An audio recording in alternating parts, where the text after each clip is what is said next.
kag sa numero 1 sa mga balita subong adlaw.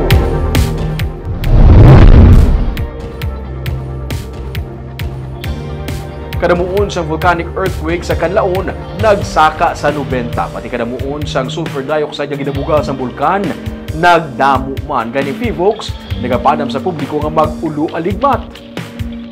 90 tanan ka mga volcanic earthquakes ang na-record sa bulkan Canlaon humalin las 3 ang kahapon tubtob las 12 ang udto subong adlaw base sa advisory gikan sa PHIVOLCS. Kalabanan sa mga pagtayog ang yara lang sa 20 kilometers sa idalom sang bulkan.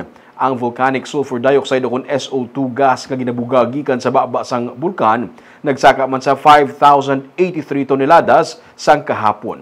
Ining ikaduha nga pinakamataas nga SO2 emission sang bulkan. Para man ang paghabok sa sulod sa bulkan nga indikasyon sang pressure sa idalom sini.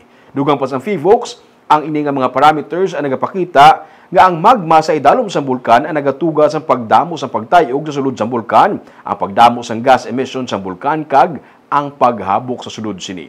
Ginapandaman ng publiko nga nagapabilin sa gihapon ng alert level 2 sa Canlaon, nagakahulugan nga may tsansa nga magbuga ini sang magma. Gani dapat estrikto nga ginapatuman nga wala sang tawo sa sulod sang 4 km permanent danger zone. In kaso nga magbuga sang abo ang bulkan, ginapahibulo ang publiko nga dapat magmask o kontabunan ang baba kag ilong sang tela.